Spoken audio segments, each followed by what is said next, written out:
পরিস্থিতি তৈরি হচ্ছে এবং নির্বাচনকে কেন্দ্র করে সরকারের যে ভূমিকা, সেই ভূমিকা আজকে প্রশ্নবিদ্ধ। যেখানে একটা ঐক্য স্থাপন করার কথা, সেইখানে এমন পরিস্থিতি তৈরি হচ্ছে যে সেখানে আমরা দেখি যে রাজনৈতিক দলগুলোর মধ্যেও ঐক্যের বদলে দূরত্ব তৈরি হচ্ছে। আমাদের বর্তমানে যে অবস্থা, সেই হাদি হত্যা এবং বিভিন্ন মহলে যে উদ্বেগ, তার পাশাপাশি প্রথম আলো ডেইলি স্টারের যে আক্রমণ, এই পরিস্থিতিতে যদি আমরা ঐক্যবদ্ধ না হই, সামনে যে নির্বাচন, সেই নির্বাচনকে ভণ্ডুল করার জন্য, সেই নির্বাচনকে বানচাল করার জন্য যারা পায়তারা করছে, তাদের বিরুদ্ধে আমাদের ঐক্যবদ্ধ হওয়া দরকার। সংগ্রামী বন্ধুরা, সবশেষে যেটা বলতে চাই, কারাই হত্যাকাণ্ডে জড়িত, কারাই হামলায় জড়িত, তা আমাদের কাছে অস্পষ্ট না।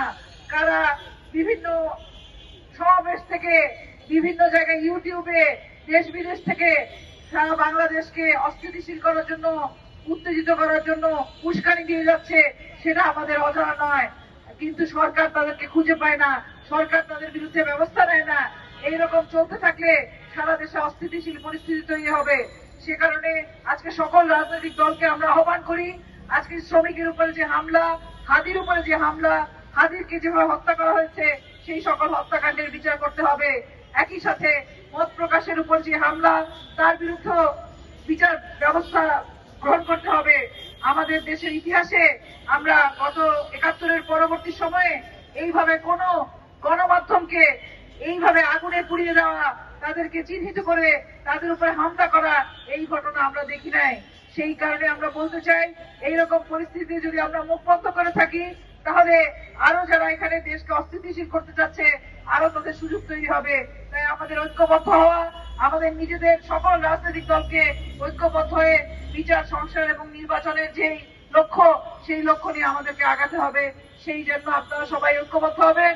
আপনারা জানেন যে যখন গত 18 তারিখের আগে যখন ডেইলি স্টারে হামলা হয়, তখন সেই সাংবাদিকরা ছাদে আটকে ছিলেন।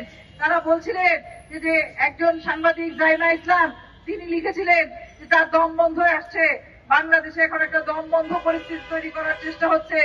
আমরা গণঅভ্যুত্থানের পরে ধারণা করেছিলাম আমরা হয়তো আবার নতুন করে নিঃশ্বাস নিতে পারবো, কিন্তু আমাদের এই দম বন্ধ পরিস্থিতি তৈরি করা, এই যে দেশে একটা অস্থিতিশীল পরিস্থিতি তৈরি করা, তার বিরুদ্ধে আমাদের এখন ঐক্যবদ্ধ হতে হবে।